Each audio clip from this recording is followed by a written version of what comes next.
As we get very excited for a brand new year, of course, the focus becomes a bit more self-orientated, looking at our careers and giving ourselves the best platform for 2017. So we're asking some pretty serious questions. And Warren, thank you so much for continuing this discussion. Really interesting. And I think a lot of people having those kind of light bulb or wake-up moments.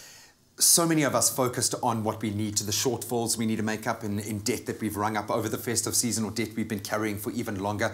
We look to a salary, a promotion to be able to do that.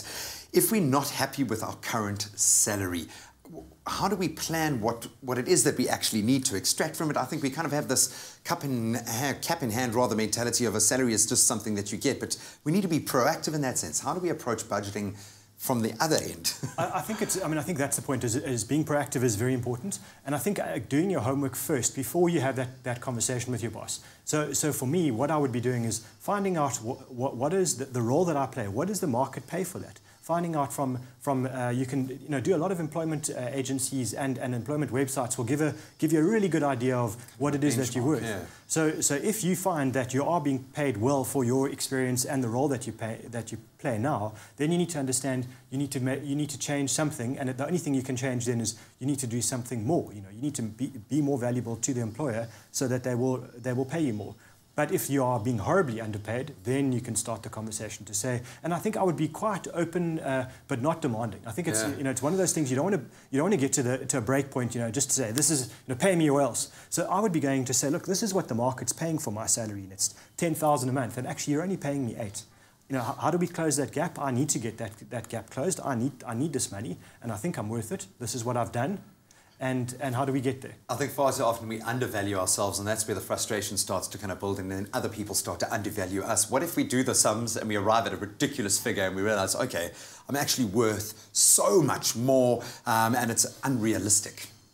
So then the answer is you're really not worth that. Your expenses are there, but actually this is what the market's willing to pay you. And again, you need to make one of two decisions. One, if this is what you're spending and this is what you're going to earn, then get real. you need to control this thing. And I think the secret there is take control now. Don't let this thing just build up, because money's like a snowball going down a hill. It's just going to collect momentum and get bigger and bigger and bigger, and one day it's going to squash you.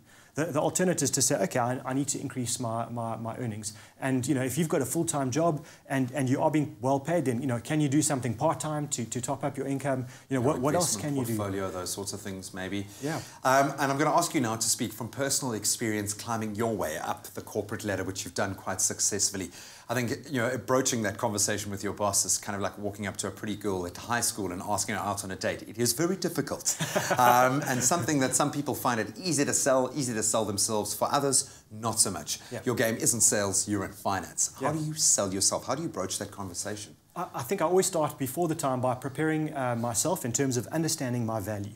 If I know that my value is, let's just stay with that 10,000, 8,000 example. If I know I'm earning 8, but my value really is 10 in terms of the work that I'm delivering and what the market is willing to pay, then it becomes a much easier conversation, because I don't feel ashamed to say, hang on, this is not right. This is a real deal, and I'll approach it openly. If I'm not sure and I haven't done my homework, I find it very hard to be confident. So I've never got it right to go to the pretty girl at high school, but the raise is not such a difficult thing if you're prepared. If you just go in and say, I'm spending 12 a month and I'm only earning 8, you got to give me a raise. There's no boss in their right mind just going to do it just because you're not controlling your expenses. So it's understanding your real value and then selling that value. So you don't have to sell yourself. It's just selling the value that you add. And I would suggest check your baggage at the door. Don't go in there making it about other things, about work environment, those sorts of things. That's a different discussion. Keep the emotion out of this discussion, and it'll help you to be more factual, to be more realistic about what your value is.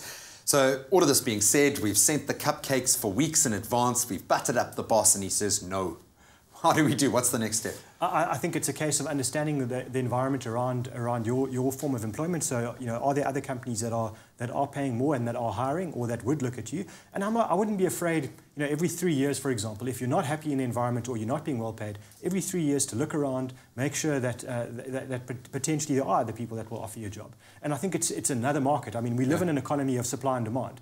So if there is demand for your services and your current employer is not willing to pay the appropriate price, look around. Don't be afraid to put your CV out there. And I think, put out those feelers, as we say. And I think a lot of people kind of mistake this changing or developing world that they think some of the vital skills that they might have studied at varsity or the things that they've relied on throughout their career are no longer relevant. They are just in a different context. Find a way to reinvent yourself for a job market that's reinventing itself. And I think that's critical. Is, you know, if you are paid okay this year, but you want to get paid more, then add that layer of skills to what you do that might be slightly different from what you currently do, but makes you more valuable. You know, I think, you know, so many businesses, for example, don't understand social media. Yeah. And if you've got the ability to actually learn a bit more and go and add value to the business that you're in, that might make you more valuable. So it's about making yourself indispensable to your employer, and that's how you get paid more. Yeah, go become a vlogger. A vlogger, whatever you choose. Now, awesome stuff. We're going to continue this discussion. Really is interesting stuff, and hopefully you are being inspired to approach your own life slightly differently, but we'll continue our financial discussion in a moment.